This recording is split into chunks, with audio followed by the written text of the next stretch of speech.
ಕರ್ನಾಟಕ ಬಂದ್ ಇದು ಬರೀ ಕರ್ನಾಟಕ ಬಂದ್ ಅಲ್ಲ, ಅಖಂಡ ಕರ್ನಾಟಕ ಬಂದ್.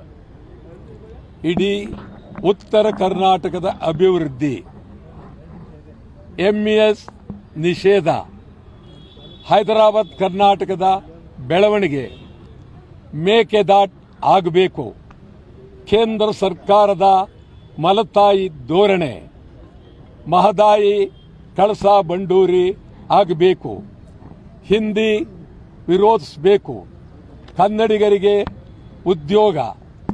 ಇದು ಬಹಳ ಗಂಭೀರವಾದಂಥ ಪರಿಸ್ಥಿತಿ. ಬೆಳಗಾವಿಯಲ್ಲಿ ಒಬ್ಬ ಕಂಡಕ್ಟರ್ ಮೇಲೆ ದಾಳಿಯನ್ನು ಮಾಡಿರ್ತಕ್ಕಂಥದ್ದು ಸಾಮಾನ್ಯ ಅಲ್ಲ. ಒಂದು ಏಟು ಹೊಡೆದಿರಬಹುದು, ಆದರೆ ನಮ್ಮ ಕನ್ನಡದ ನೆಲದಲ್ಲಿ ಮರಾಠಿಯವನು ಒಬ್ಬ ಕನ್ನಡಿಗರಿಗೆ ಏಟು ಹೊಡೆಯೋದು ಅಂತ ಇದು ಸೌಜನ್ಯ ರಹಿತವಾದ್ದು.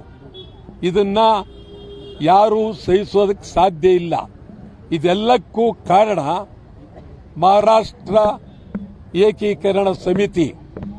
ಮಹಾರಾಷ್ಟ್ರ ಏಕೀಕರಣ ಸಮಿತಿಯನ್ನ ನಿಷೇಧ ಮಾಡಲೇಬೇಕು. ಇದ್ರ ಜೊತೆಗೆ ನನಗೆ ಫೋನ್ ಮಾಡಿದ್ರು, ಬೆಂಗಳೂರಿನಲ್ಲಿ ಮೆಟ್ರೋ ದರ ಏರಿಕೆ ಆಗಿದೆ, ಇದನ್ನು ಸೇರಿಸಬೇಕು ಅಂದ್ರು. ಖಂಡಿತ ಮೆಟ್ರೋ ದರವನ್ನು ಸೇರಿಸಿದ್ದೇವೆ. ಆವತ್ತು ಬಂದ್ ದಿನ ಯಾರು ಮೆಟ್ರೋ ಓಡಿಸಬಾರದು, ಮೆಟ್ರೋಗೆ ಹೋಗಬಾರದು.